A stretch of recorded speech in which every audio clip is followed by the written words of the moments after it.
Salam hörmətli müəllimlər. Deməli, biraz texniki problem yaşadıq. Ona görə biraz problemlərimiz oldu. Qoşulma imkanımız biraz məhdudlaşdı. İnşallah aradan qaldırarıq.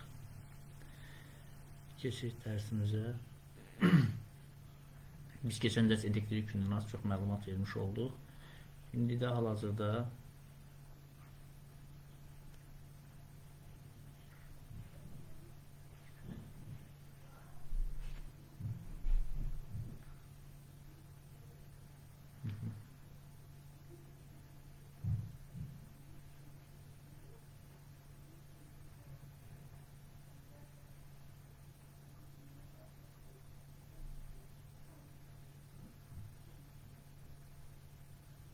texnik problemimiz davam edir.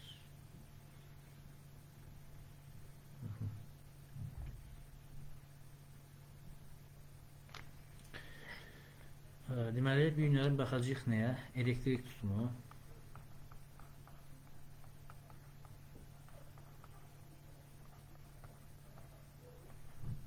Bu gün baxacağıq elektrik tutumuna. Kondensatorlar, bunlardan danışmış olacağıq. Mən çox da nəzəri hissələrdən çox da məlumat verməyəcəm. Onun da kitabda var, hamımız oxuyuruq. Əsas hissələrə diqqətlənmiş olacağıq. Nədən danışırıq, nədir bizim üçün lazım olan. Deməli, elektrik tutumu ümumiyyətlə qeydləmiş oluruq ki, elektrik tutumu C hərfi ilə işarə olundu. Tutum yəni. C bərabərdir, qeydlədik Q bölünsün nəyə? U-ya. Bu da bərabərdir. Bu da bərabərdir. C bərabərdir Q bölünsün U-sa. Deməli, kulon bölünsün volt aldıq. Yəni volt potensiallar fərqi bizim üçün vermiş olduğu bir faradə. Yəni almış olduq ki, C bərabərdir Q bölünsün U-ya. Kulon bölünsün volt. Və burada elektrik tutumu, yəni kondensatorun tutumu nədən asılıdır, nələrdən asılıdır? Birinci buna diqqət edək. Kondensatorlardan da elektrik yükünü toplayan qurğudur kondensator. Və qeydləmiş oluruq ki, tutum C nə Q-dan asılı deyil, nə potensiallar fərqi, gərginlikdən asılı deyil. Və demiş oluruq kondensatordan nə üçün istifadə edirik? Kondensatorlar əslində iki dənə lövhədir. Yəni bu yaxında bir layihə işləyirdik. Orada biz uşaqlardan istifadə edirik. İki dənə bu şəkildə lövhələrdən ibarətdir. Əslində qütb kondensatorları da var. Deməli, iki dənə lövhədən ibarətdir. Bax, fikir verək. Şərti işarəsinə diqqətləsək, bax, bu şəkildə iki dənə lövhəmizdir. Rəngə salaq. İki dənə bu şəkildə. Bir də kondensatorumuzun başqa bir növü var ki, iki cürdür əslində kondensatorumuzun növündən istifadələmiş olsaq. Bax, bu şəkildə də kondensatorumuz var. Bu şəkildə də kondensatorumuz var. Bax, bu da bizim kondensatorumuzdur. Və bunun üzərində bax, bu şəkildə bir xəttimiz var. Fikir vermiş oluruq ki, bu sabit tutumlu kondensatordur. Bu sabit tutumludur. Bu dəyişən tutumludur. Dəyişən tutumlu kondensatorumuzdur. Deməli, bir kondensatorumuzun sabit tutumlu kondensatordur. Digəri kondensatorumuzun necədir? Dəyişən tutumlu kondensatordur. Sabit tutumlu kondensatorla dəyişən tutumlu kondensator arasında fərqlərdən də danışarıq.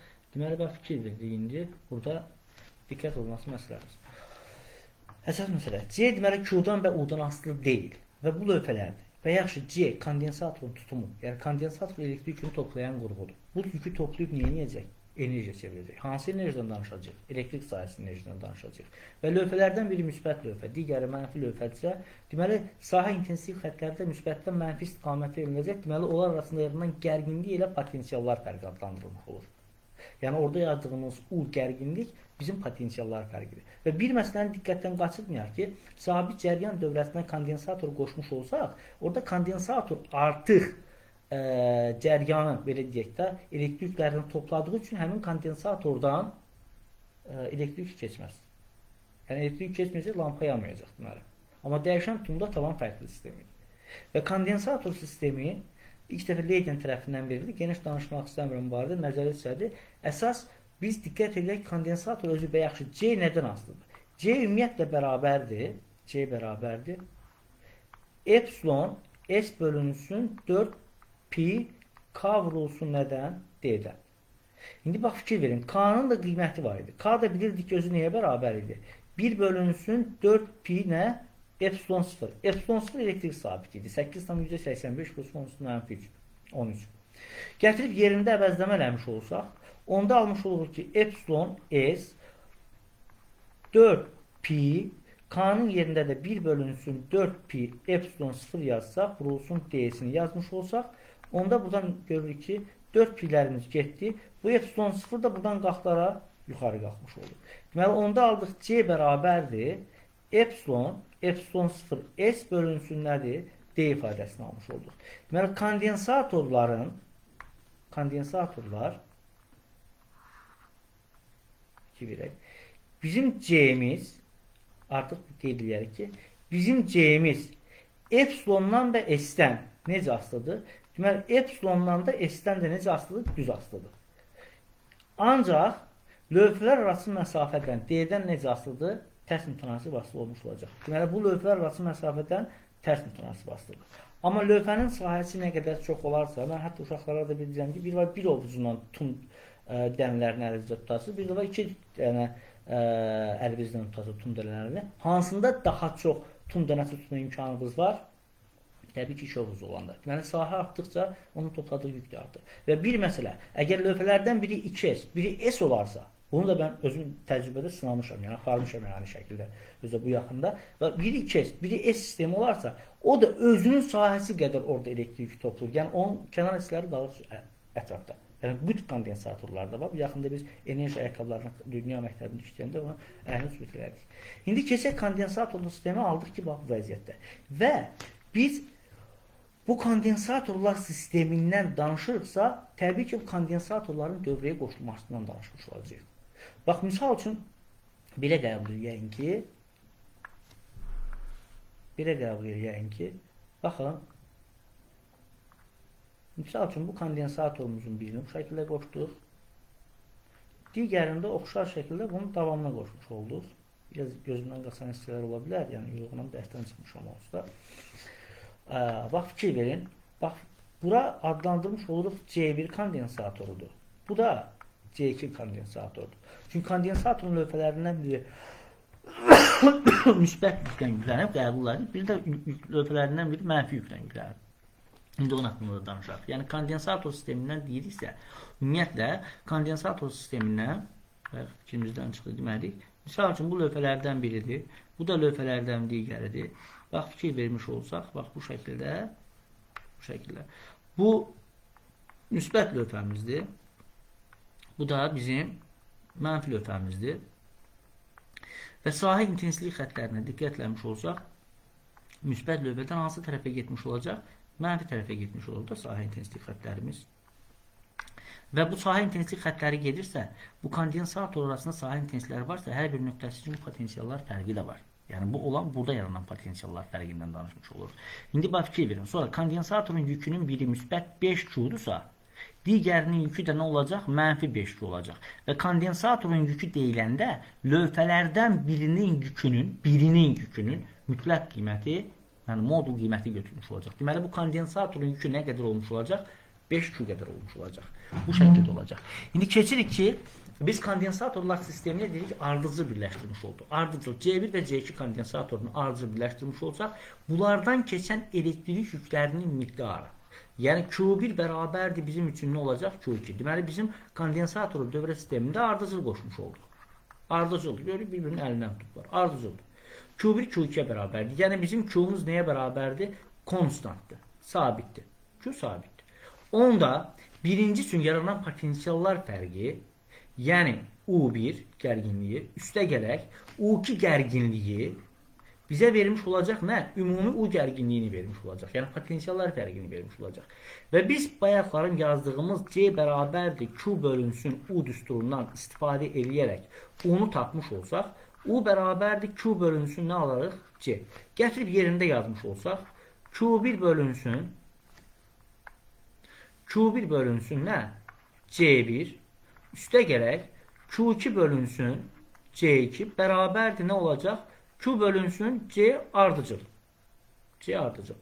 Və bizim imkanımız var ki, biz Q'lar hamısı eyni olduğundan, burada demiş ya, üzərindən xətt çəksək, ixtisar etsək, onda biz buradan nə almış olacağıq? Buradan alacağıq ki, yəni 1 bölünsün C ardıcıl bərabərdir. 1 bölünsün C1, üstə gələk 1 bölünsün C2, üstə gələk n sayda artıq ola bilər. 1 bölünsün C'. Əgər bu kondensatorlarda C1, C2 2 kondensatordur və 3 kondensatordur. Hamısının tutumu bərabərdirsə, onda C1 yəni C2'ye bərabər götürülmüş olsa, onda biz C ardıcıl üçün alaraq nə? C bölünsün n ifadəsini almış olaraq. Yəni sabit gərginlik mənbəyinə qoşulandan sonra ayrılmış da bunun kimidir. Yəni ardıcıl dövrəni verir bizə. Deməli ardıcıl dövrə həmçinin sabit gərginlik mənbəyindən nədir? Yükləndikdən sonra sabit gərginlik mənbəyindən ayrılmışdır. Deməli burada nəyimiz sabitdir bizim? Q'muz sabitdir. Bunu yadda saxladıq həmçinin. Ayrılmışdır da burada qeyd edərik xüsusi. Sıra keçirik ki, əgər kondensator sistemimiz, bax fikir verək. Kondensator sistemimiz əgər dövrə sisteminə baxağın, deməli bir-birinə paralel birləşdirilir. Bu belə çəkək bunu.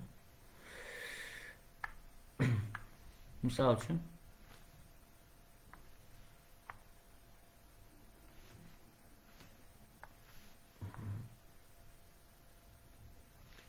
bu kondensatorlar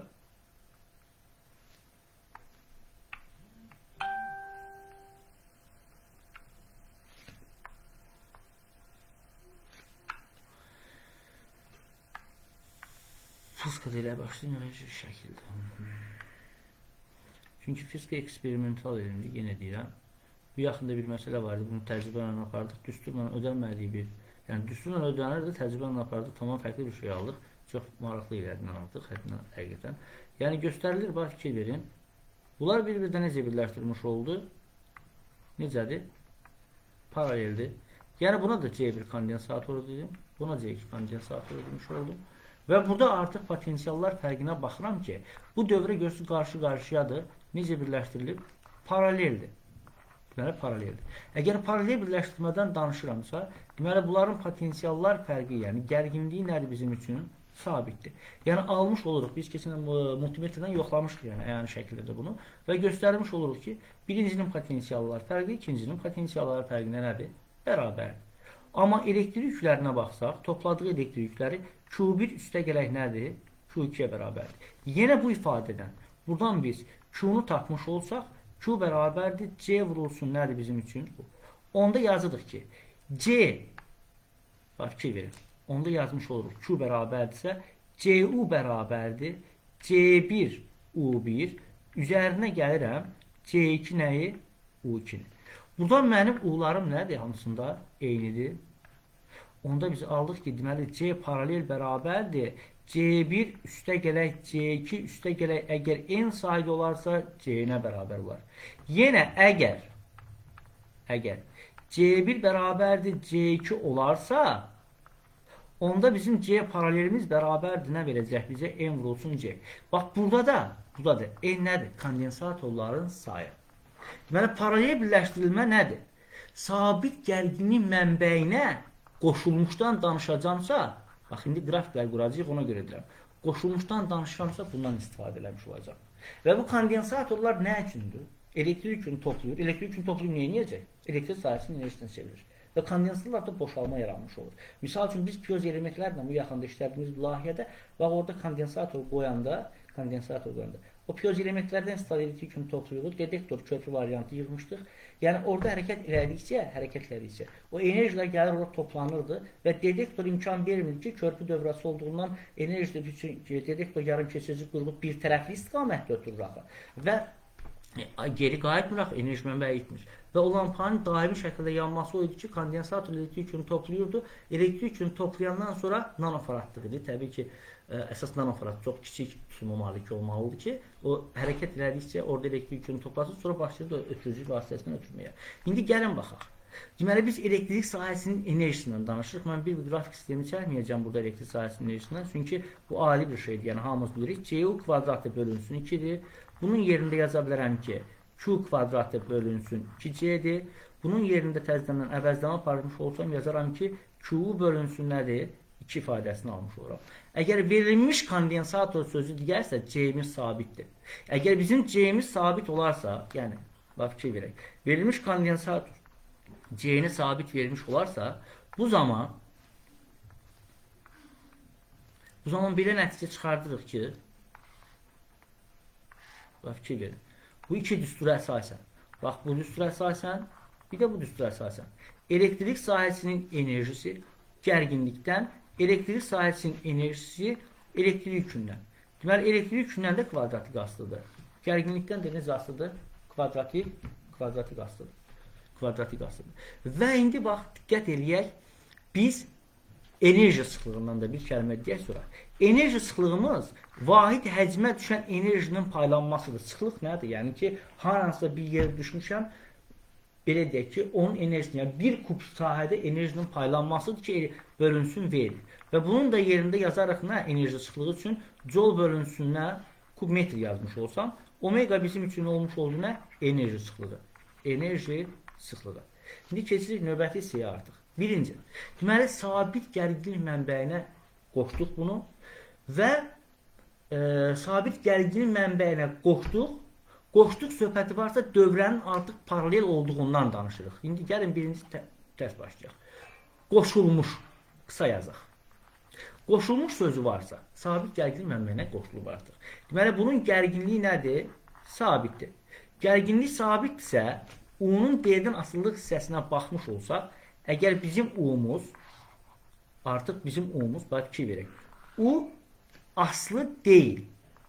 U nə S-dən, nə epsilondan, nə D-dən aslı deyil.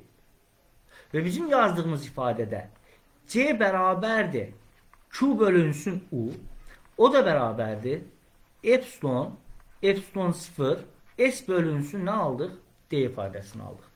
Deməli, bizim əgər U-muz aslı deyilsə, onda bu Q-nun epsilondan, S-dən, bir də D-dən asılılığına baxmış olacaq. Deməli, U-nun D-dən asılılığı bu şəkildə veriləndə, biz almış oluruq ki, baxaq. Yəni C, bir dəqiqə.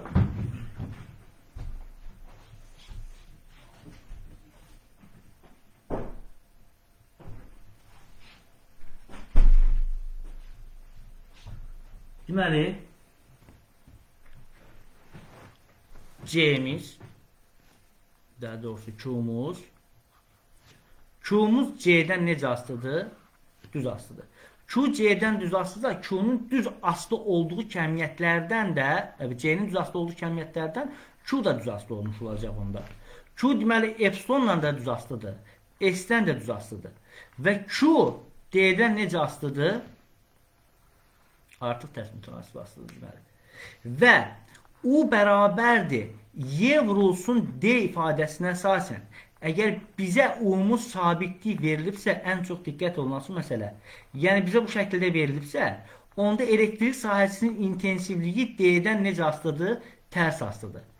Və elektrik sahəsinin intensivliyi S-dən asılı deyil.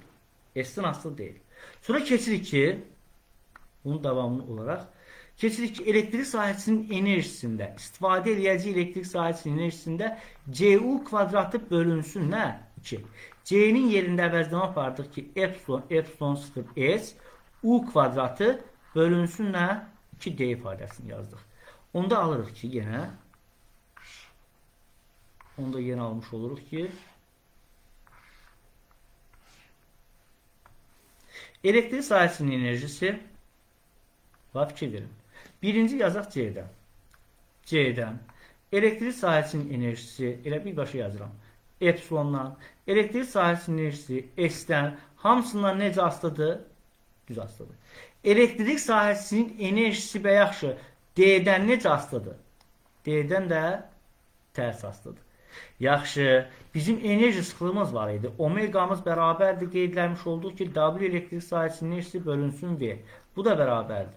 Elektrik sahəsinin enerjisinin yerində yazdıq ki, Cu kvadratı bölünsün 2 vurulsun V. Bu da yenidən bərabər olmuş olacaq. C'nin yerinə epsilon 0 S U kvadratı bölünsün 2 vurulsun S vurulsun. İstənilən bir cisim həcmi nədir? Onun bir sahəsinə vururduq da enini. Onda alırdıq ki, S vurulsun D yazmış olsam. Onda bizim buradan S'lərimiz artıq ixtisara getdi. Deməli, onda enerji sıxlığı S-dən hələ ki bəri başda burada görürəm. S-dən nədir? Aslı deyil. S-dən aslı deyil. Ancaq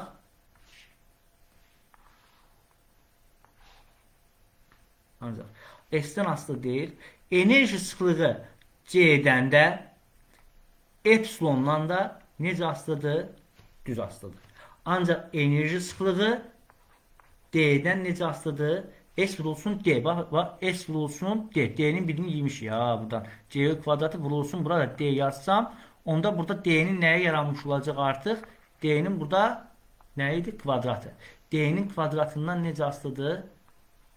Tərs mütənasib aslıdır. Bu şəkildə olmuş olar. Deməli olaraq belə. Və keçir ki, bu qoşulmuş idi. Yüklendikten sonra sabit gərginliyi mənbəyindən ayrılmış danışıram. İndi sabit gərginlik mənbəyindən ayırdım. Ayırdımsa dövrə necə dövrədir artıq? Ardıcıl dövrədir. Ardıcıl dövrədə deməli ayrılmış. Ardıcıl dövrədə artıq nə sabitdir? Q sabitdir. Əgər Q sabitsə, bayaq yazdığımızda, indi yazdığımızda var, diqqət edək. Çünki ən çox problemli məsələ var, burada yaranmış olur. Q'nun, diqqət edirsiniz. Q nə epsilondan, nə S-dən, nə D-dən asılı deyil. Bayaq yazdığımız ifadə. C bərabərdir, Q bölünsün U. O da bərabərdir. Epsilon 0 S bölünsün nə? D ifadəsini yazsaq, onda deyə bilərik ki, bax, burada bir fərq də yaradacaq artıq. Onda deyə bilərik ki, bizim bax, dairəyə alıram. Gərginliyimiz epsilondan, S-dən və D-dən və U özü C-dən necə asılıdır? Deməli, bayaq yazdıqca U, bax, fikir verin, C-dən və C-nin düz olduğu kəmiyyətlərdən epsilondan və S-dən hamısından necə asılı olmuş oldu? Tərs asılı oldu. Amma potensiallar fərqi olan gərginlik D-dən necə asılı olmuş oldu? Düz asılı oldu. Onda biz bu ifadədə bayaq qeydlədiyimiz, yəni Q bölünsün U-nun yerinə Y vurulsun D yazsaq, onda bu bərabərdir ki, epsilon 0 S bölünsün D. Bax, buradan D'lər nə oldu? İxtisara getdi. Deməli, aldıq ki, bizim elektrik sahəsinin intensivliyi indi D-dən asılı deyil. Elektrik sahəsinin intensivliyi. Bax, fikir verin. Epsilondan da S-dən də necə asılıdır? Tərs asılıdır. Amma bayaqlarım diqqət edirsinizsə, yazdığımız ifadədə elektrik sahəsinin intensivliyi S-dən nə idi? Aslı deyildi. D-dən tərs aslı idi, qoşulmuşda. Ayrılmışdı amma yüklendikten sonra, yəni sabit gərginlik mənbəyindən ayrılmışdan danışırıqsa, artıq bu vəziyyətdə olmuş oldu və tərs aslı oldu və indi D-dən aslı olmuş olmadı. Yəni keçirik indi elektrik sahəsinin enerjisinə. Elektrik sahəsinin enerjisində istifadə edirik nə? Q kvadratı bölünsün 2C ifadəsi. Bu da bərabərdir. Q kvadratı bölünsün 2 vurulsun epsilon 0 S bölünsün D-dir. D də qalxdı hansı tərəfə? Yuxarı tərəfə qalxmış oldu. Qaldırıq kəsirin yuxarı hissəsinə. Onda buradan göstərmiş olaraq ki, artıq biz elektrik sahəsinin, yəni elektrik sahəsinin enerjisi C-dən necə asılıdır? Tərs asılıdır. C-dən tərs asılıdırsa, C-nin düz olduğu kəmiyyətlərdən də necə asılıdır? Tərs asılıdır. Ancaq elektrik sahəsinin enerjisi D-dən necə asılıdır? D-dən necə asılıdır? D-dən də almış olduq ki, necə asılı olmuş oldu? Düz asılı olmuş oldu. Və enerji sıxlığına baxsaq, omega bərabərdir. Omega bərabərdir. Yenə elektrik sahəsinin enerjisi bölünsün deyə aldıq. Bunun yerində yaza bilərəm. Q kvadratı bölünsün 2C vurulsun D. Bunun yerində təzədən əvəzləmə aparsam, Q kvadratı bölünsün 2 epsilon, epsilon 0, S, D qalxdı yuxarı. V'nin də yerində açmış olduq nə? S vurulsun D. Buradan görürük ki, bax D'nin yerində yazdıq ha bunu. Deməli, buradan bizim D'lərimiz ixtisara geçsə, onda biz alırıq ki, Q kvadratı bölünsün 2 epsilon, epsilon 0, S'in kvadratı. Deməli, enerji sıxlığı da omegada. Artıq baxırıq buradan C'dən necə asılıdır? C'dən tərs asılıdır. C'dən tərs asılıdırsa epsilondan da tərs asılıdır artıq. Və epsilondan tərs asılı, bax, S-in kvadratını yazmıram. Addiyeni çəkirəm bunun qrafikdə. Xüsusi diqqət edək bura. Çünki niyə? Omega enerji sıxlığı, bax fikir, S-in kvadratından indi tərs asılıdır. Bayaqlarım ama qeydləmişdik ki, bax fikir verin. Enerji sıxlığı üçün göstərmişdik ki, enerji sıxlığı S-dən asılı nə idi? Asılı değildi. Amma indi deyirik ki, S-in kvadratından necə asılıdır? Tərs asılıdır. Ancaq bayaq D-dən asılılığı var idi enerji sıxlığının. İndi enerji sıxlığının nədən asılılığı yoxdur? D-dən asılılığı yoxdur. Deməli, elektrik tutumumuz bu qədərdir. Yəni, bizə lazım hissəsidir bu qədərdir. Ümumiyyətlə, əgər kondensatorlar sistemi misal üçün birləşdirildi, bir dənə nümunə üçün məsələ deyim, sadə bir məsələdir əslində. Yəni, bunu bir müddətdən sonra təbii ki, məsələlərin üzərindən keçəcəyik biz. Əsas bir proqramı qutarsaq, müəyyən bir yerə gedər. Ondan sonra başlayacağıq məsələlərin üzərindən keçməyə. Misal üçün, sadə bir məsələmizi deyək ki, belə bir dənə bax, dövrə verilib bizə. Sabit bir gərginlik mənbəyinə qoşulmuşdur. Bu kondensatordur. Bax, sabit gərginlik mənbəyinə qoşmuşam bu hissəni deyir. Qəbul edirik ki, U bərabərdir, konstantdır, sabit gərginlik mənbəyidir. Bu C1 kondensatorudur, bu C2 kondensatordur. Bunun içərisinə deyir ki, epsilon daxil etsək, bax, U1 necə dəyişər? U2, sadə məsələdir yenə deyirəm, U2 necə dəyişər? Baxaq, onda biz bilirik ki, U'muz sabitsə, deməli, U1 üstə gələk nə olmalıdır? U2. Əgər mən bunun içərisinə elektrik daxil edirəmsə, C1'im artır. C1'imin artması mənim U1'imin nəyinə gətirir? Azalmasına.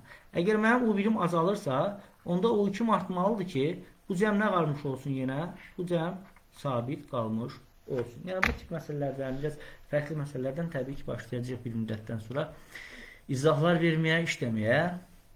Bugünkü dərsimiz bu qədərdir. İnşallah birinci günü sabit cəryan qanunu, elektrik hərəkət qüvvəsi, qapalı dövrə, İnşallah birinci gün onlardan müzakirə edəcəyik. Maqnitə çatıb başlayacaq. Sınaq testləri atacağım qruplara, fərqli bir testlərdir.